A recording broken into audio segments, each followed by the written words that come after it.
Assalamualaikum warahmatullahi wabarakatuh. Perkenalkan, kami dari kelompok 2. Di sini kami akan mempresentasikan pokok bahasan kelompok kami, yaitu konsep ketuhanan dan implementasi dalam Islam. Perkenalkan, nama saya Ridho Rifki Fadilah dan teman saya Jumrotun Nisa, Diana Mazli Rahma, dan Vika Amanda. Definisi tauhid menurut beberapa ahli. Yang pertama menurut Ali Al-Syubki. Menurut Ali Al-Syubki, tahun 1961 dalam bukunya halaman 16, ajaran tauhid yang mendasari sikap seorang muslim terdiri dari akliyah, metode berpikir, hulukiyah, kepribadian, jismiyah, penampilan, dan irodiyah, kemampuan. Yang kedua, menurut Muhammad bin Abdul Wahab. Menurut Muhammad bin Abdul Wahab, tahun 1416, halaman 6, tauhid adalah ilmu yang pertama kali harus dipelajari untuk mengetahui hakikat Allah sebagai Sang Pencipta. Konsepsi tauhid menurut Muhammad bin Abdul Wahab ada 3 yang perlu kita ketahui tentang apa saja yang berkaitan dengan hakikat Allah, yaitu yang pertama, asma Allah wa sifatihi, nama-nama Allah dan sifat-sifatnya. Yang kedua, thariqah marifatillah, metodologi pemahaman hakikat Allah. Yang ketiga adalah wasilah, yaitu sarana. Oleh karena itu, untuk memahami hakikat Allah, Muhammad bin Abdul Wahab menyebutkan 3 kajian mengenai tauhid, yaitu tauhid rububiyah, yang kedua tauhid uluhiyah, yang terakhir adalah tauhid asma wa sifatihi. Tauhid rububiyah itu menerangkan bahwa Allah sebagai Khalik dan Malik, pencipta segala sesuatu, pemberi rezeki, yang menghidupkan, yang mematikan, yang memberi petunjuk, yang mengurus dan menetapkan aturan. Allah adalah yang memberi manfaat dan mudarat kepada makhluknya. Tidak ada orang yang bisa menolak dan menghalangi kehendaknya.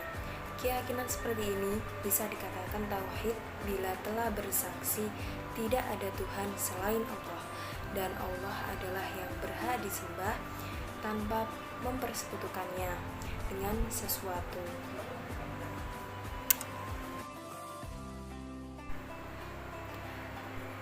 Yang kedua, tauhid uluhiyah menerangkan bahwa Allah ialah ma'bud, yaitu yang berhak untuk diibadahi dengan tanpa mempersekutukannya. Allah SWT adalah yang berhak untuk dipatuhi secara mutlak. Manusia tidak boleh memperbudak manusia yang lain, karena manusia adalah makhluk yang sama di mata Allah. Semua yang ada di langit dan di bumi harus taat kepada Allah sebagai penguasa yang tunggal. Ketaatan manusia kepada Allah bersifat relatif dan berada dalam bayangan ketaatan kepada Allah. Manusia yang memposisikan diri sama seperti Allah dalam ajaran tauhid disebut tauhid, atau bisa disebut dengan melampaui batas.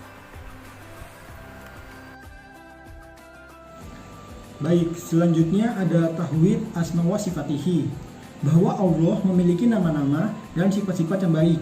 Berdasarkan hadis Nabi Muhammad SAW yang diriwayatkan Imam Baihaqi, disebutkan Asmaul Husna berjumlah 99 nama, seperti Ar-Rahman, Maha Pengasih, dan Ar-Rahim, Maha Penyayang.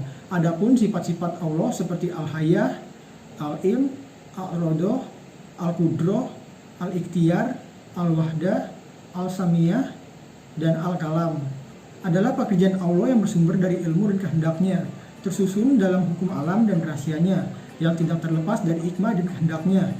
Al-Anbiya ayat 16-18. Selanjutnya rukun iman. Definisi iman secara etimologis artinya percaya dengan yakin. Iman adalah akidah Islamiyah, yakni sistem keyakinan atau kepercayaan dalam Islam. Akidah atau aqodo, yakidu, akdan, artinya ikatan, yakni ikatan hati atau jiwa, alias keyakinan atau kepercayaan. Sedangkan definisi iman secara terminologis artinya percaya dengan yakin akan adanya Allah, para malaikatnya, kitab-kitabnya, para rasulnya, hari akhir, serta kodok dan kodar. Percaya dengan yakin kepada keenam hal itu disebut arkanul iman atau rukun iman. Sebutan untuk orang yang percaya dengan yakin atas arkanul iman itu disebut mukmin atau mukmin, orang yang beriman. Lalu rukun iman ada 6. Yang pertama, iman kepada Allah. Iman kepada Allah berarti meyakini akan wujud Allah serta mengesahkannya, baik dalam zat, asma, sifat, maupun perbuatannya. Iman kepada Allah harus bersih dan murni, menutup setiap celah yang menimbulkan perbuatan syirik atau menyekutukan Allah. Hikmah iman kepada Allah yaitu hati menjadi tenang dan tentram, tidak gelisah dan gundah, mendapatkan petunjuk dan perlindungan dari Allah Ta'ala, senantiasa menjalankan perintahnya dan menjauhi larangannya, lalu menjadi sosok yang peduli dengan lingkungan sekitar dan senantiasa melakukan amal soleh dan mencegah terjadinya hal-hal yang munkar. Iman kepada malaikat berarti mengimani keberadaan malaikat sebagai makhluk ciptaan Allah SWT. Malaikat adalah makhluk gaib yang wujudnya tidak dapat dilihat, didengar, diraba, dirasakan oleh manusia. Malaikat tidak memiliki hawa nafsu, tidak memiliki keinginan seperti manusia, tidak memiliki jenis kelamin laki-laki maupun perempuan, tidak berkeluarga. Oleh karena itu, malaikat selalu mematuhi perintah Allah SWT. Hikmah iman kepada malaikat. Yang pertama, menghindari keinginan untuk berbuat dosa, semakin yakin akan kebesaran Allah SWT. Yang kedua, bersyukur kepada Allah SWT karena sudah menciptakan malaikat untuk membantu segala kehidupan dan kepentingan manusia. Yang ketiga, merasa takut apabila telah melakukan perbuatan yang maksiat. Yang keempat, membentuk sikap jujur, amanah, dan mendorong diri kita untuk selalu berbuat baik. Iman kepada kitab-kitab Allah. Iman kepada kitab-kitab Allah berarti meyakini sepenuh hati bahwa Allah telah menurunkan kitab kepada nabi atau rasul yang berisi wahyu untuk disampaikan kepada seluruh umat manusia. Kitab berisi wahyu Allah berarti kalam Allah yang diturunkan kepada para nabi dan rasulnya. Kitab Allah terdiri dari kitab Al-Quran, Injil, Zabur, dan Taurat. Hikmah iman kepada kitab Allah yang pertama, memperkuat keimanan kepada Allah SWT yang telah mengutus para rasul untuk menyampaikan risalahnya. Yang kedua, hidup manusia menjadi lebih tertata karena adanya hukum yang bersumber pada kitab suci. Yang ketiga, mampu meningkatkan motivasi untuk beribadah dan menjalankan kewajiban-kewajiban agama. Yang keempat, ketakwaan dapat terjaga selalu menjalankan perintah dan menjauhi larangannya. Yang kelima, menambah ilmu pengetahuan melalui pemahaman dalam kitab.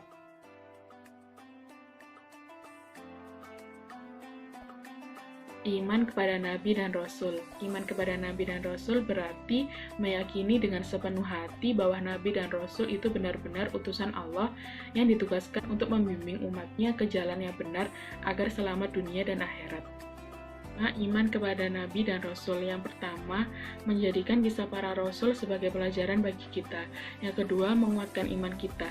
Yang ketiga, menjadikan teladan sifat-sifat yang dimiliki para Rasul. Yang keempat, mendorong untuk selalu berbuat kebaikan.